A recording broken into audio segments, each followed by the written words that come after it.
अस्सलाम वालेकुम एवरीवन, उम्मीद करता हूं आप सब बिल्कुल ठीक होंगे। तो national university of medical sciences की तरफ से आर्मी मेडिकल कॉलेज रावलपिंडी की रजिस्ट्रेशन की डेट का अनाउंस कर दिया गया है कि 4 अक्टूबर से रजिस्ट्रेशन कर दी जाएगी। उसके लिए आप लोगों को सबसे पहले एलिजिबिलिटी क्राइटेरिया के बारे में मालूम होना चाहिए, आप लोगों ने अप्लाई कैसे करना है वो आप लोगों को मालूम होना चाहिए। तो आज की वीडियो में आप लोगों को बताने वाला हूं कि आप लोगों ने स्टेप बाय स्टेप अप्लाई कैसे करना है, एलिजिबिलिटी क्राइटेरिया क्या होना चाहिए, तमाम के तमाम तफसीलात मैं आप लोगों को बताने वाला हूं। सबसे पहले जी हम लोग यहाँ पर इस वेबसाइट पर आएंगे। सबसे पहले आप लोग ये देख सकते हैं, यहाँ पर उन्होंने बताया हुआ है eligibility criteria and merit determination. सबसे पहले जी एलिजिबिलिटी क्राइटेरिया, जो ओपन मेरिट सीट्स हैं, ओपन मेरिट सीट्स के लिए एलिजिबिलिटी क्राइटेरिया ये है कि वो पाकिस्तानी स्टूडेंट इन पर अप्लाई कर सकते हैं। आज़ाद जम्मू कश्मीर के भी और गिलगित बल्तिस्तान के भी इसमें अप्लाई कर सकते हैं। और इसके लिए ज़रूरी ये है कि आप लोगों ने नम्स एमडी कैट 2023 लाजमी दिया हो 2023-24 सेशन के अप्लाई करने के लिए। अगर आप लोगों ने एमबीबीएस में अप्लाई करना है तो आप लोगों की 55% परसेंटेज जो नम्स एमडी कैट में हो फॉर एमबीबीएस, और अगर बीडीएस में अप्लाई करना है तो 50% जो नम्स एमडी कैट में आपकी परसेंटेज हो फॉर बीडीएस प्रोग्राम के लिए। और एफएससी में आप लोगों का मिनिमम जो है 60% नंबर होने चाहिए। और जो फॉरेन सीट्स हैं, फॉरेन सीट्स के लिए अप्लाई का प्रोसीजर है कि आप लोगों ने अगर जो एलिजिबिलिटी क्राइटेरिया है, आप लोगों ने अगर एम कैट यूएसए दिया हुआ, यू कैट यूके दिया हुआ, तब भी आप लोग अप्लाई कर सकते हैं। और आप लोगों के तमाम डॉक्यूमेंट्स जो से हैं वो रेडी होने चाहिए। एम कैट यूएसए और यू कैट यूके वाले जो स्टूडेंट हैं उनके 50% नंबर होने चाहिए, 50% परसेंटेज होनी चाहिए एम कैट यूके और यूएसए में। अब बात कर लेते हैं merit determination weightage formula for admission.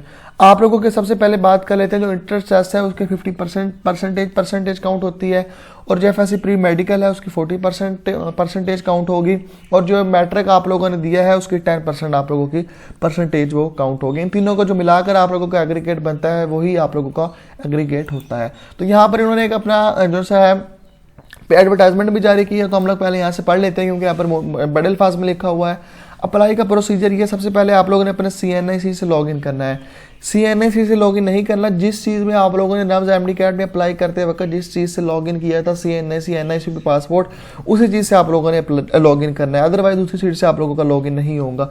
Applicant who want to apply on the basis of MCAT USA और UCAT for foreign seat will have to register themselves on online admission portal. जो UCAT USA UCAT दे चुके हैं UK का और MCAT USA का, तो उन्होंने भी यहीं पर आकर लाजमी अप्लाई करना है, यानी कि पोर्टल पर आकर उन्होंने भी अप्लाई करना है। आफ्टर लॉगिन आप लोगों ने जैसे ही लॉगिन करना है तो आप लोगों ने पर्सनल डिटेल देनी है, अपना इन्फॉर्मेशन, एकेडमिक इन्फॉर्मेशन देनी है, टेस्ट इन्फॉर्मेशन बतानी है, institute, program choices, MBBS BDS will be auto selected. उसके बाद ये अपलोड ओरिजिनल स्कैन डॉक्यूमेंट्स आप लोगों ने अपलोड करने हैं, डाउनलोड चालान फी करना है, और वो चालान फी आप लोगों ने जाकर जो सा है वो हबीब बैंक की ब्रांच में अपलोड डिपॉजिट कर देना है। 5,000 फॉर ओपन मेरिट सीट जो पाकिस्तानी स्टूडेंट्स हैं उनके लिए, और 30,000 जो से स्टूडेंट्स हैं फॉरेन स्टूडेंट्स हैं उनके लिए। और ये जो वो पैसे हैं कि अगर आप लोग एक बार जमा करवा देते हैं नॉन रिफंडेबल है, नॉन ट्रांसफरेबल है, यानी कि आप लोगों को वापस नहीं मिलेंगे। आफ्टर पेमेंट अपलोड पेड फी चालान, आप लोगों ने पेड फी चालान जो है वो अपलोड कर देना है। वैलिडिटी डॉक्यूमेंट्स में यहाँ पर उन्होंने बताया हुआ मैट्रिक, इंटर और जो चीज़ें हैं तमाम के तमाम डॉक्यूमेंट्स आप लोगों के पास होने चाहिए।